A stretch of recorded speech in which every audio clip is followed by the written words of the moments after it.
Déjeme saludar a nuestro compañero, a nuestro amigo, al queridísimo Molay Maza Ontiveros, historiador. Te saludo con mucho gusto, Molay. Un abrazo para ti. Hola, hola, buenos días. No, pues qué interesante introducción, está súper bien. Hay que reflexionar sobre cuál es el sentido y cuál es el contenido de la Navidad, ¿no? Porque justo una de las grandes victorias culturales de Occidente es haberle quitado todo el contenido a la Ujú. Navidad y convertirla en oropel. Oropel, regaladera de cosas, consumo y adornitos y lucecitas. Y no tiene nada que ver con adornitos y lucecitas, tiene que ver con lucha de clases y tiene que ver con lucha de liberación de los pueblos. Entonces, pues qué bueno que lo traigas a colación. Qué desgracia que sea en el contexto de un genocidio, ¿no? Genocidio eh, acometido por el supremacismo sionista en Palestina, pero siempre es bueno reflexionar cuál es el contenido real de la Navidad, independientemente de la fecha, independientemente de la tradición mitológica de la que viene, incluso independientemente del debate de si existió o si no existió, ¿no? Sino más bien como fenómeno cultural, cuál es el contenido de la Navidad. Entonces, pues está muy bueno que lo introduzcas así y que lo contextualices de esa forma, porque sí se necesita. Pues sí, es que es importante que la gente sepa, que sepamos que efectivamente para muchos cristianos, al Dios al que le rezan, no hubiera podido, en todo caso, hacer lo que marcaban las escrituras, de vivir en estos tiempos, efectivamente, puesto que a su familia no lo hubieran dejado escapar hacia Egipto. Eso se tiene que tomar en cuenta por sobre todo en cuanto al genocidio que efectivamente no tenemos que dar como contexto en estos momentos. También pues hay que decirlo con todas sus letras, tendría que ser parte de la narrativa en cuanto a la inmigración. Hoy tenemos, querido Molay, querido público consentidor, a una bola de cristianos, eso dicen ellos, apoyadores de Donald Trump, los seguidores de Donald Trump, asegurar que son muy cristianos, que están tan comprometidos con Dios que tienen que estar persiguiendo a la comunidad LGTBI, ellos están en contra del aborto, dicen, pero no están en contra de la persecución de familias, eh, eh, no se dan cuenta que pues ellos están buscando que deporten esas familias, que son precisamente como la Sagrada Familia, no como nos lo muestra la iconografía europea, de que pues se trata ahí de tres personajes blancos, caucásicos, casi rubios, no, se trata de familias, pues vamos, cuyas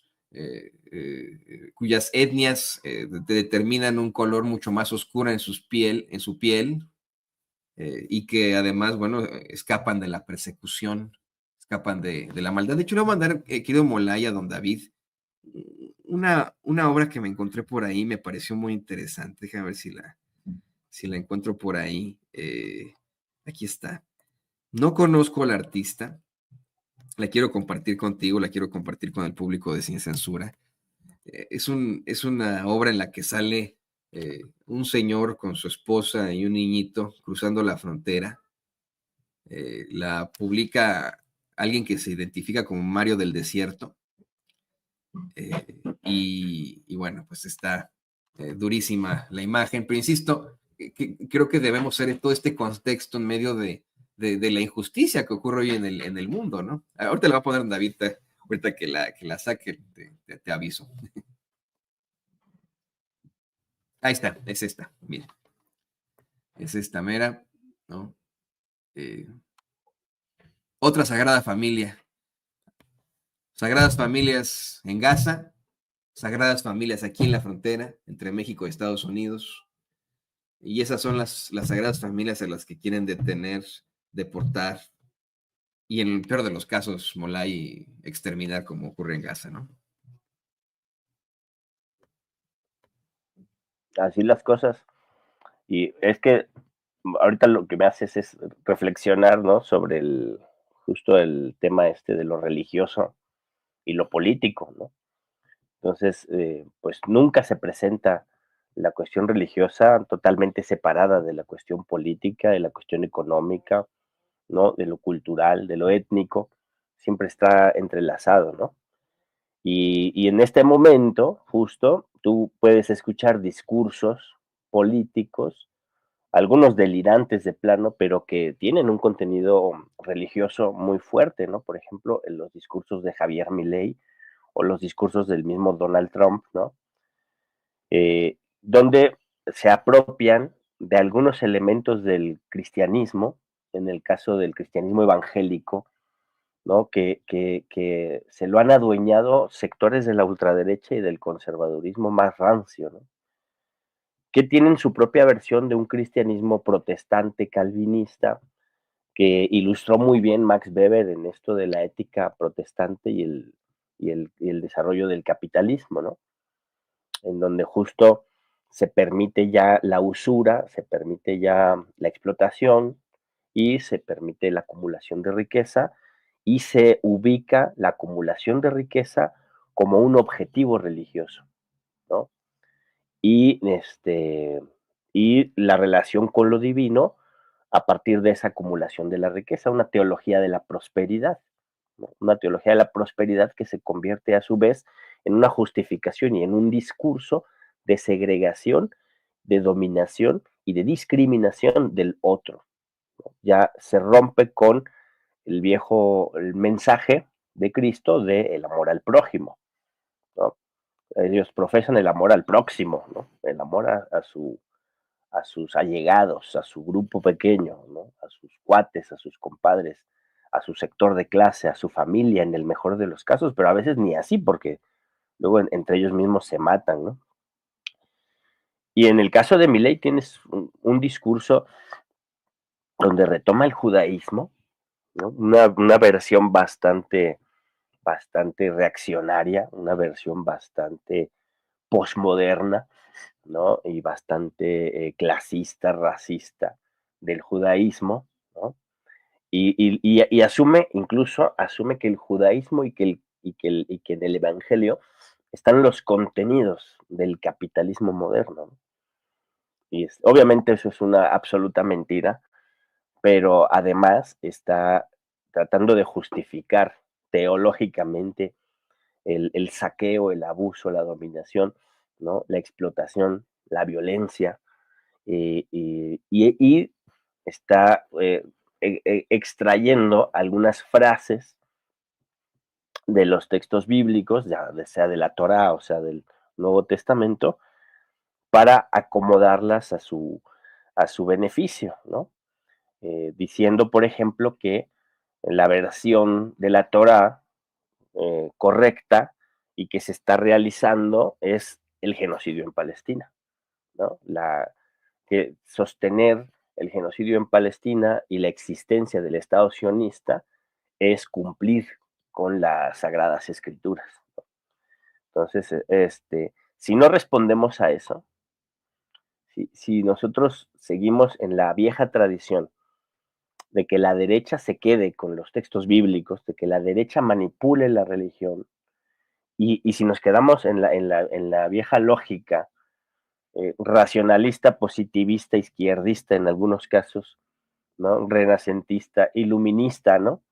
De que pues la religión es cosa de gente tonta o de la vida privada, ¿no? Y le dejamos esa herramienta política tan poderosa a Donald Trump y a Milei y a la derecha, al PAN aquí en México, a sectores del PRI, pues cometeríamos un grave error. Entonces sí tenemos que nosotros entrar a estudiar, ¿no?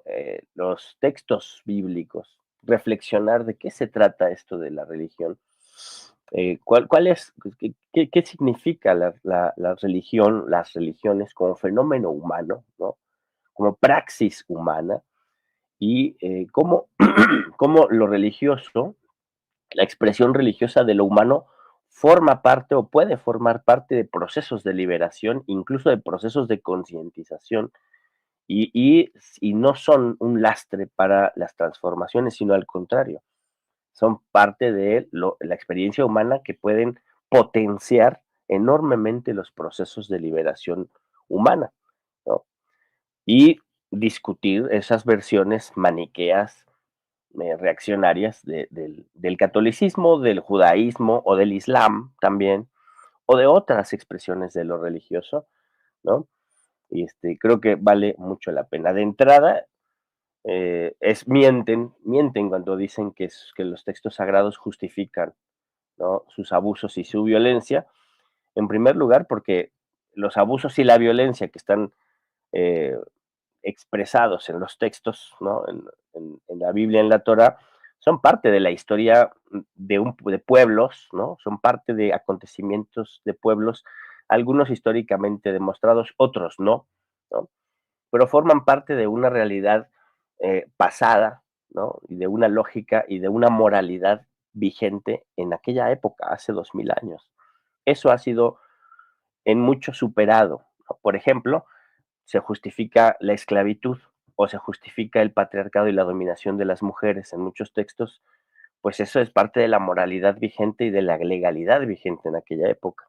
Hoy en día, a partir de los procesos de liberación humana, es intolerable la esclavitud, la explotación, el abuso en contra de las mujeres, ¿no? Eso, o sea, racionalmente nos hemos desarrollado de tal manera que no podemos tolerar que haya dominación esclavista de un ser humano contra otro, por mucho que la Biblia diga que está bien tener esclavos, ¿no?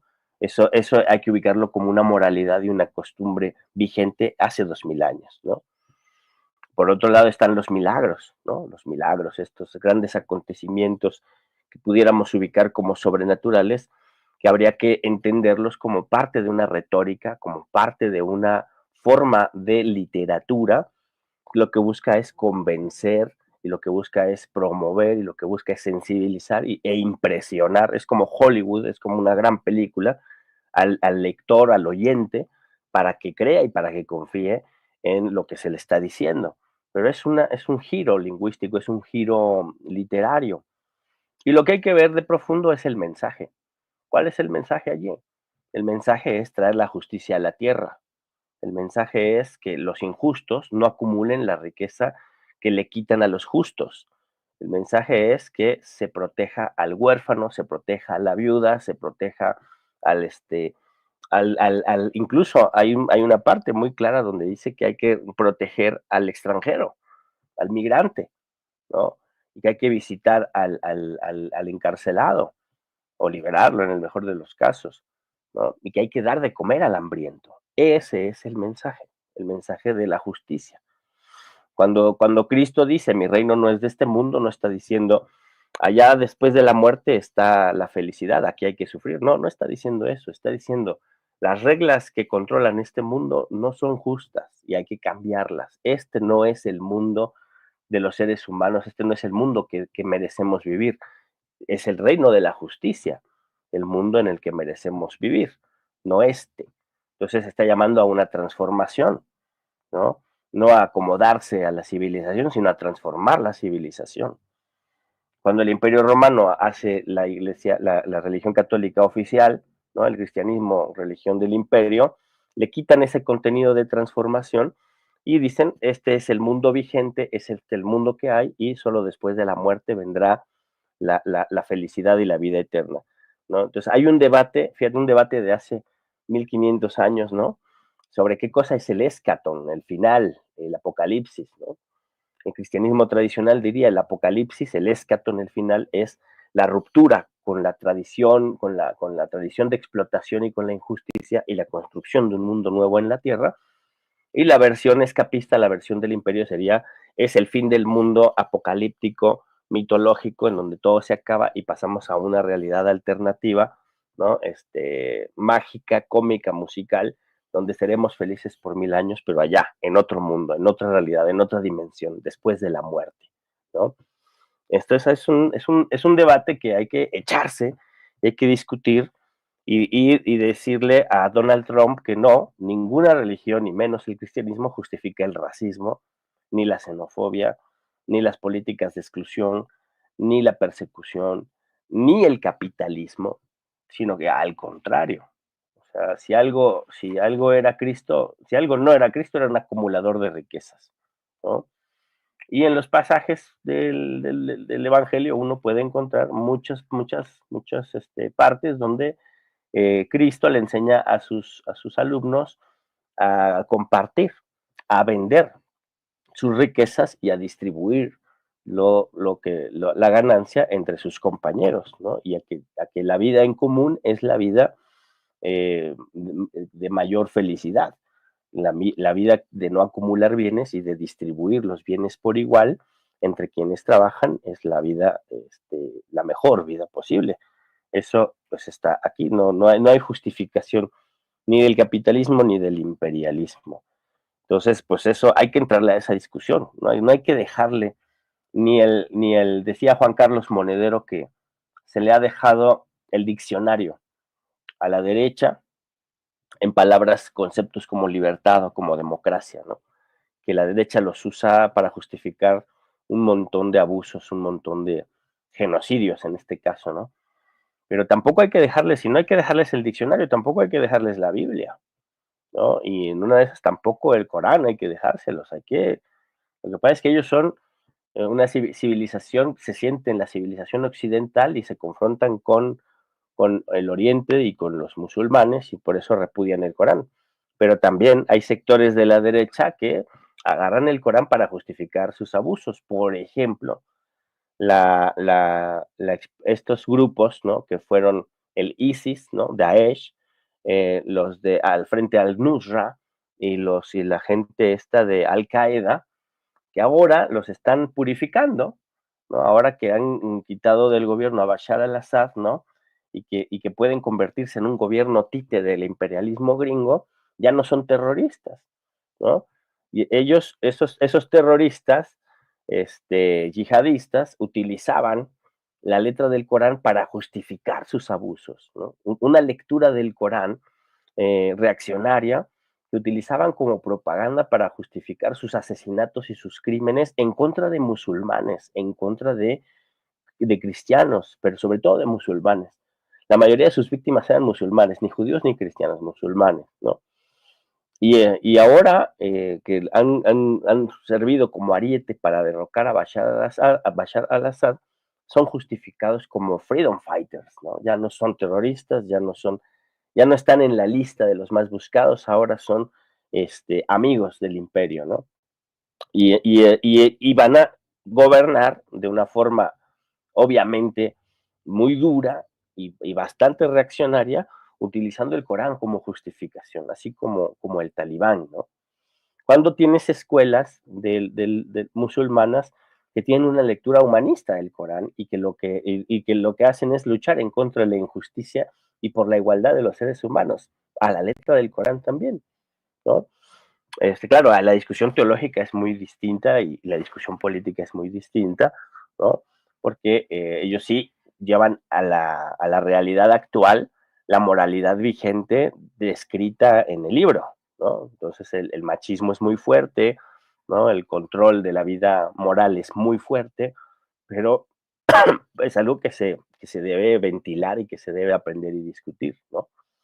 Entonces, pues hay que entrarle al debate y hay que nosotros, sin necesariamente ser religiosos, sin necesariamente ser creyentes, desde un punto de vista humanista y científico, entrarle al estudio del fenómeno religioso, al estudio de las estructuras eclesiásticas, al estudio de los textos llamados sagrados, para debatir y argumentar y quitarle de las garras a la derecha y a la ultraderecha, a esos evangélicos de ultraderecha y a esos sionistas enloquecidos supremacistas, quitarles esas justificaciones religiosas de sus abusos.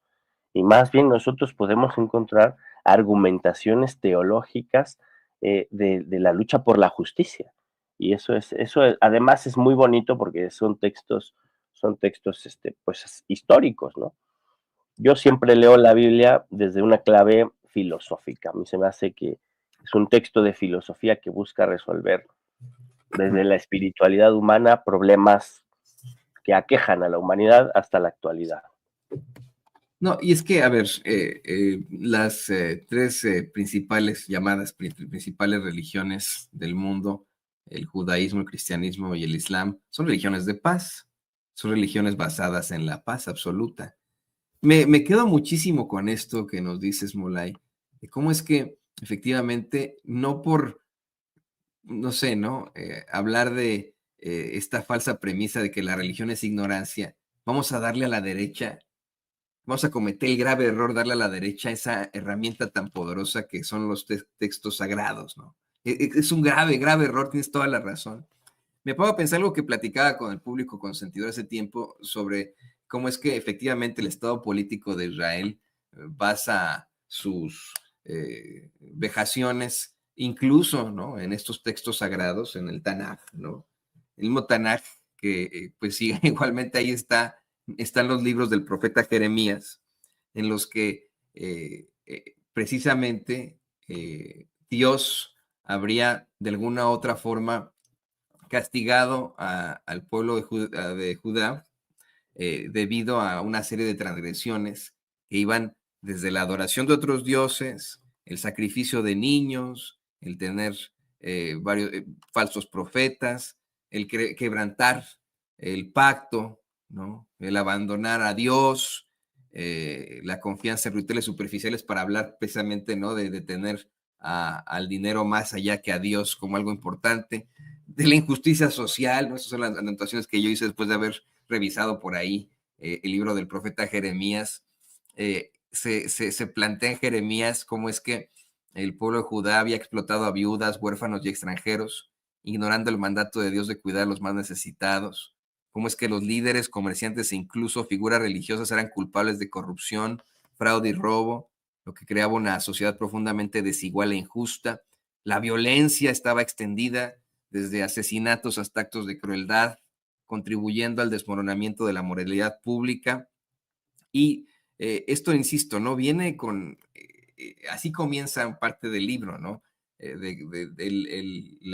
Algo que Dios dice, yo nunca ordené ni imaginé el sacrificio de niños. Esto, vamos, este castigo al pueblo de Judá deriva en su expulsión de Babilonia, pero fíjate, ¿no? Uno de los actos más graves es el sacrificio de niños a Moloch en el valle de Hinnom, lo que dice a Tofet, ¿no?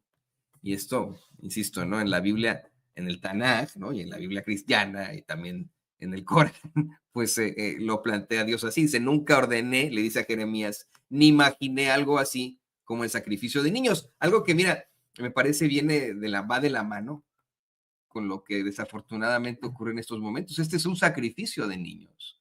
Lo que ocurre en la franja de Gaza es el sacrificio de los más inocentes. Según Naciones Unidas, la mayoría de las víctimas son niños. Bueno, qué bueno que lo plantea. Si ellos quieren utilizar estos textos sagrados para confundir, para justificar sus vejaciones, tenemos que utilizar esos textos sagrados también para decir, no, esta no es una religión de guerra. El judaísmo no es una religión de guerra, es una religión de paz. Una religión que mira hacia lo positivo. Me salió un poco del tema, pero bueno, quería platicar contigo que tú sabes de esto. Sé que hoy nos quieras también hablar de esta postura irracional de Trump y la derecha mexicana en cuanto a las últimas amenazas que ha hecho, pero no sé si quieras hablar algo sobre esto.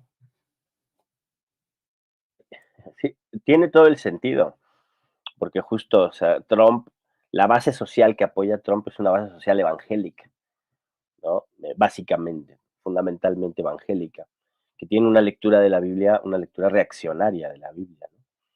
Y entonces, y justifica, por ejemplo, su odio racista y su posición anti-inmigrante a partir de esta interpretación blanca, ¿no? Blanca, patriarcal, heterosexual, y a partir de la prosperidad, ¿no? De la riqueza, de la acumulación, yo le diría, una teología de la prosperidad, ¿no?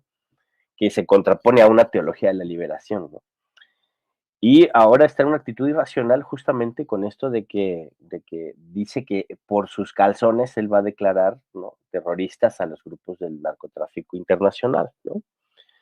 Y además, ya yéndose más lejos, dice que va a volver a administrar el canal de Panamá. Ya llegó nuestra presidenta y ella tendrá mejores respuestas.